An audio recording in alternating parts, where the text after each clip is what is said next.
Olá, eu me chamo Victor Hugo Florenzano Vidal Gonçalves e essa é a apresentação sobre a pesquisa chamada A Biblioteca da Trajetória do Museu Paulista, 1895-1945, orientada pela professora Maria Aparecida de Menezes Borrego e que conta com uma bolsa de iniciação científica da FAPESP.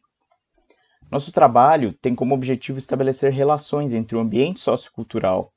e político paulista e o funcionamento da Biblioteca do Museu Paulista nos 50 primeiros anos de sua existência, bem como problematizar a visão consolidada na historiografia sobre a trajetória da biblioteca e do museu na transição da gestão de Hermann von Jhering, que foi de 1895 a 1916, para a de Afonso Toné, que foi de 1917 a 1945, a partir de novos documentos e abordagens. Inaugurado em 1895, o museu foi concebido como uma instituição especializada na história natural, mas que detinha também uma significação para a história pátria do Brasil. Criada com o intuito de consolidar a pesquisa científica no estado de São Paulo, a biblioteca do museu serviu, em seus primeiros anos, como um repositório de conhecimento para pesquisadores de ciências naturais, especialmente biologia, sendo posteriormente ampliado o acervo de humanidades. Ao longo da gestão do primeiro diretor, Jhering,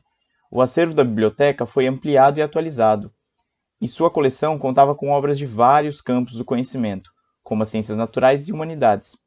Sendo Jhering o pesquisador na área de biologia, especificamente paleontologia e malacologia, o estudo dos moluscos, o acervo era mais numeroso nesse campo. No entanto, outros ramos da biologia, como a botânica, a ecologia e a zoologia, também eram contemplados pela instituição.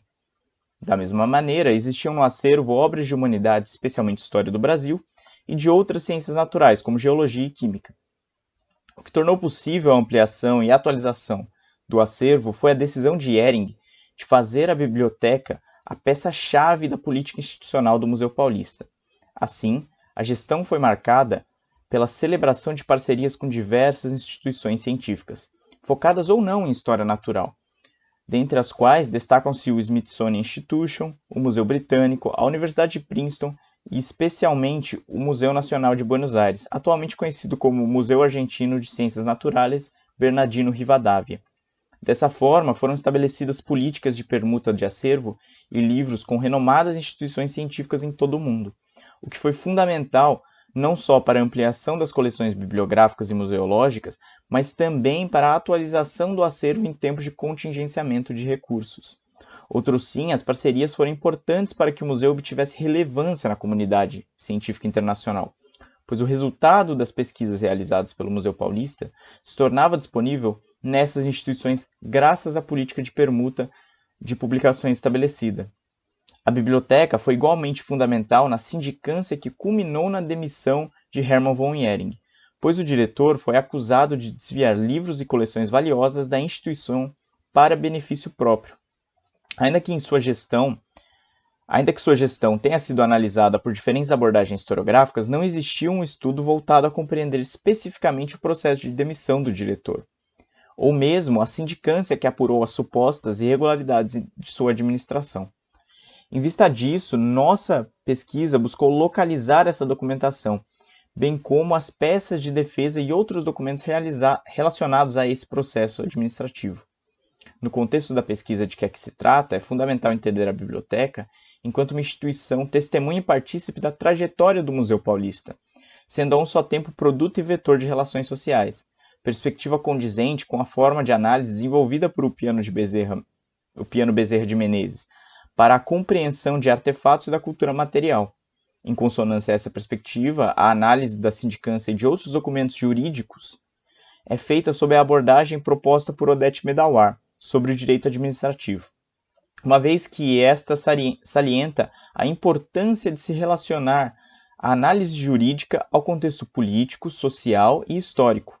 Ressalta-se ainda a forma heurística com que buscamos tratar a biblioteca. Dessa maneira, não privilegiamos apenas o estudo da instituição e nem somente dos indivíduos, mas buscamos derivar a compreensão histórica da relação entre ambos, como proposto por Marcelo Rede.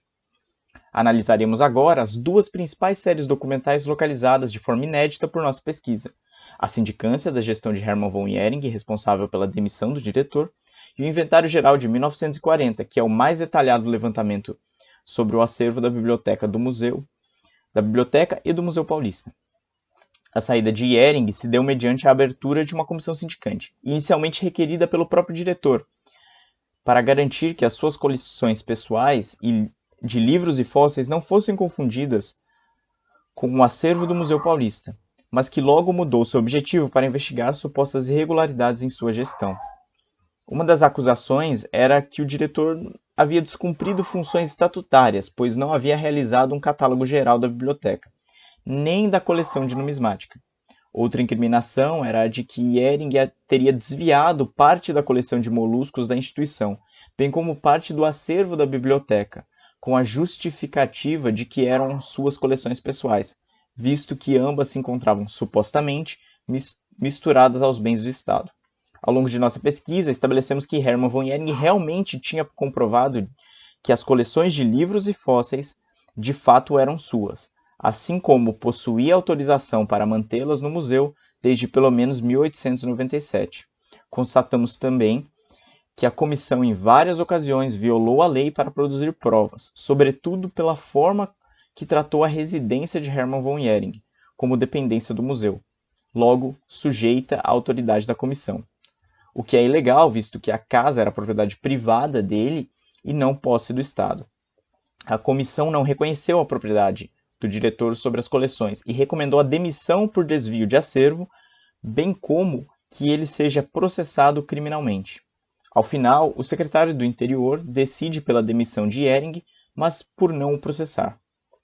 Agora, analisaremos a segunda fonte localizada por nossa pesquisa. Um aspecto importante da gestão Toné foi a realização do inventário geral do acervo do Museu Paulista em 1940, fonte ainda não analisada pela historiografia. Este levantamento é relevante, pois se trata do primeiro catálogo completo do acervo e dos bens móveis do Museu Paulista em toda a sua história. Nele, encontramos também uma avaliação do valor dos livros que compunham a biblioteca, bem como informações sobre sua procedência e data de entrada na instituição. Para além da falta de informações sobre o tamanho e conteúdo das coleções do museu e da biblioteca, as justificativas dadas para a realização do inventário foram a identificação de duplicatas, de itens raros e a obrigação estatutária de se manter um catálogo atualizado sobre todos os bens do Museu Paulista. Menciona-se também que, a partir das informações providas pelo inventário, poderiam ser identificadas lacunas em coleções da biblioteca, a serem preenchidas nos anos seguintes, e se constataria o estado de conservação do acervo. De todo modo, em um relatório preliminar que localizamos, era informado que a biblioteca possuía entre 23 e 26 mil volumes, um tamanho considerável para a época, sendo que o número de títulos era de 23.170, a maioria destes de humanidades. A coordenação do levantamento é atribuída ao bibliotecário do museu. No documento é mencionada a dificuldade de se obter informações sobre os volumes, bem como sobre os problemas acarretados pela Segunda Guerra Mundial, que dificultavam a comunicação com instituições internacionais. As transformações que ocorreram ao longo dos 50 primeiros anos do Museu Paulista tiveram um profundo impacto na biblioteca, pois ela foi testemunha e partícipe da trajetória da instituição, visto que, desde a concepção do museu, a biblioteca foi pensada como um repositório de conhecimento, e sua função era de, em conjunto com o museu, institucionalizar e consolidar a pesquisa científica no estado de São Paulo. O acervo da biblioteca era tão importante que a denúncia da possível venda de parte desse acervo para o exterior por seu primeiro diretor, assim como rumores de possíveis desvios de coleções de livros, motivaram a instauração de uma sindicância. E, embora não tenham sido encontradas evidências de desvio de livros ou de coleções pertencentes ao Estado, Hermann von Hering foi demitido. O levantamento de 1940 é fundamental para a trajetória da instituição, pois comprova a transformação do acervo da biblioteca, que em seu início era composto majoritariamente por obras de ciências naturais e, em 1940, já possuía em sua maioria obras de humanidades, sobretudo história do Brasil. Ao fim e ao cabo, ao analisarmos a biblioteca como espaço privilegiado a um só tempo formado por redes de sociabilidade existentes e formador de novas relações sociais, as permanências e mudanças que ocorreram